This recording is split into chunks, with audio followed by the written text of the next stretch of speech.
दोस्तों, क्या आप जानते हैं कि देवी दुर्गा और देवी सती के सतीत्व और उनकी शक्ति का प्रतीक सिंदूर प्राकृतिक रूप से कैसे तैयार किया जाता है? जम्बूद्वीप में मौजूद विश्व की सबसे पुरानी शहरी सभ्यताओं में शुमार सिंधु सभ्यता के एक नगर कालीबंगा से सिंदूर और लिपस्टिक के अति प्राचीन साक्ष्य मिल चुके हैं।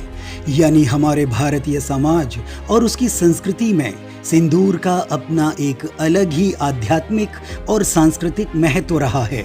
इतना ही नहीं, बौद्धकालीन अति प्राचीन सभ्यताओं की शादीशुदा महिलाएं अपनी नाक में पहनी जाने वाली लौंग के घेरे में सिंदूर को भरकर ही पहना करती थीं।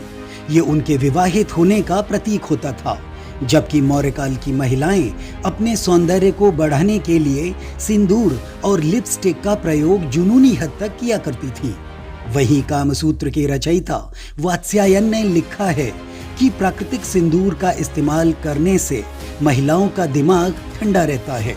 उधर पश्चिम बंगाल में दुर्गा पूजा शाक्त संप्रदाय का सबसे बड़ा त्योहार है। नवरात्रि के 9 दिनों में माँ दुर्गा अपने मायके आती हैं।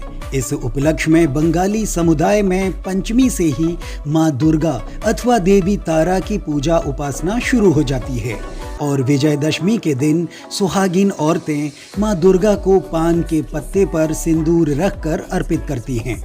माँ दुर्गा को सिंदूर की होली खेलकर ही विदाई दी जाती है। इसे सिंदूर खेला कहा जाता है। इस रस्म से माँ दुर्गा प्रसन्न होती हैं। तो अब आपके दिमाग में ये ख्याल जरूर आ रहा होगा कि आमतौर पर बाजार में बिकने वाला सिंदूर चूना, हल्दी, अरारोट और मरकरी से तैयार किया जाता है। फिर प्राकृतिक रूप से सिंदूर कैसे तैयार किया जाता होगा?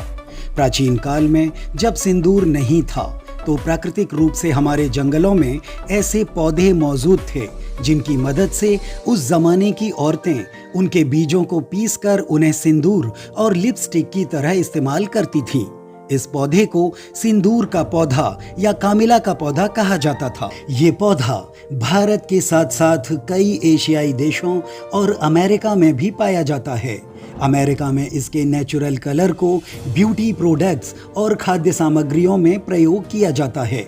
भारत में इस पौधे की फसल हिमाचल प्रदेश और महाराष्ट्र में होती है, जबकि उत्तर प्रदेश के फतेहपुर जिले में बड़े पैमाने पर इसकी खेती शुरू की जा चुकी है। अब जल्द ही बिहार के भागलपुर जिले के सबौर में मौजूद बिहार एग्रीकल्चरल यूनिवर्सिटी प्राकृतिक रूप से सिंदूर की खेती को करने के लिए रिसर्च का काम शुरू करने जा रही है।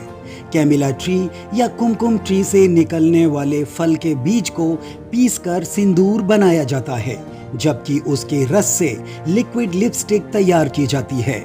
सिंदूर के एक पौधे में से एक बार में 1 किलो से लेकर 1.5 किलो तक सिंदूर फल निकल सकता है।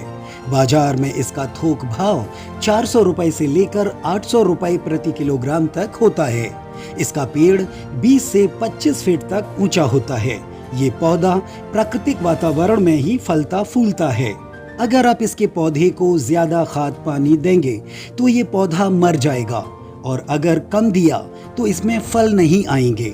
लोग सिंदूर को सौभाग्य का प्रतीक मानते हैं, इसलिए कुछ लोग प्राकृतिक सिंदूर का ही इस्तेमाल करते हैं। इसकी खेती को सिंदूर फार्मिंग कहा जाता है, जिसकी मदद से किसान अच्छा खासा मुनाफा कमा रहे हैं। ऐसी ही रोचक जानकारियों के लिए आप हमसे जुड़े रहें और हमारे चैनल को सब्सक्राइब कर लें। तो आज की वीडियो में सिर्फ इतना ही। मिलते हैं फिर किसी नए टॉपिक के साथ।